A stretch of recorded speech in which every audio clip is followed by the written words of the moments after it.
J'invite nos jeunes frères et sœurs de ne pas se plonger dans la paresse et dans la magie de penser qu'ils n'ont pas le travail parce qu'ils sont bloqués par les enseignants. S'ils te disent que l'école ne sert à rien, dis-leur d'aller t'attendre à la cour.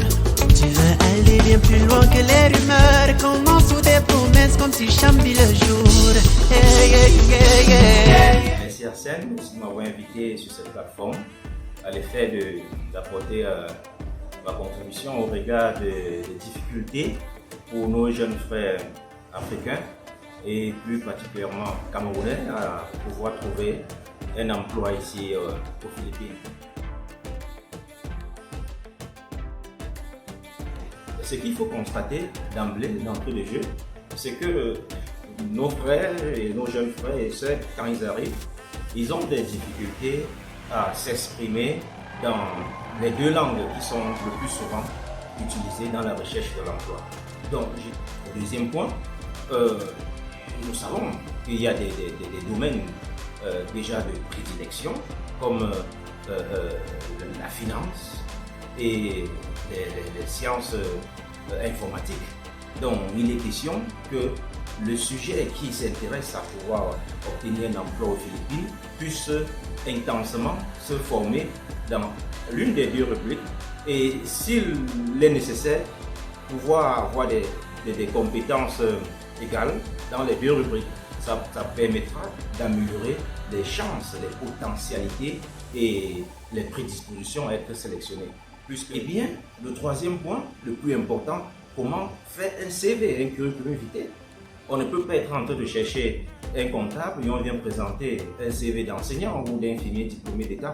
Non, malheureusement, même si c'est votre grand-mère qui est aux ressources humaines, elle aura de la difficulté à vous recruter. Donc, il est intéressant de toujours mettre en parallèle le CV avec les objectifs visés par le poste auquel on est en train de concourir.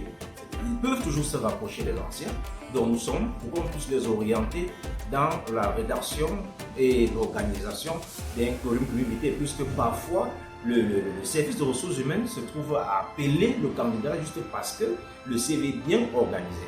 Donc je vois celui-là qui se cache derrière.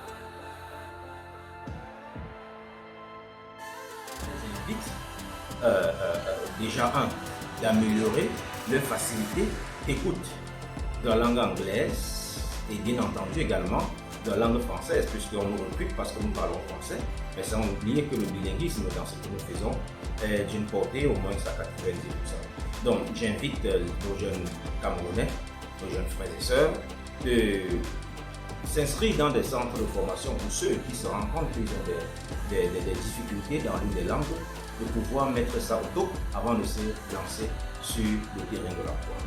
Deuxième point. Je crois que si on est un peu formé en anglais et en français, si on sait construire son CV et si également on a des compétences en finance, des compétences en informatique, je crois pouvoir dire avec beaucoup de sérénité qu'il serait impossible de ne pas avoir un emploi. Donc j'invite nos jeunes frères et sœurs de ne pas se plonger dans la paresse et pour dire qu'on est sans emploi, il faut d'abord être employable.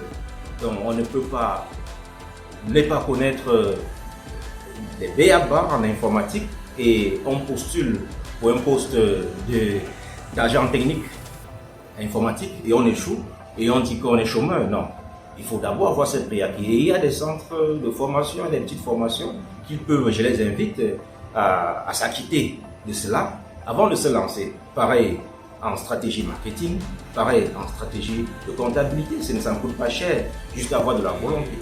Nous sommes là, les anciens, toujours sommes là et disposés à toujours apporter un appui et un accompagnement à ceux-là qui veulent vraiment connaître tous ces rouages à l'effet de pouvoir en tirer leur épingle.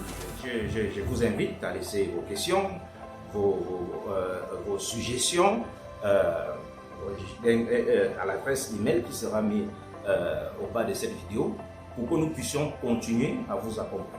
Yeah, yeah, yeah, yeah, yeah, yeah, yeah, yeah, yeah.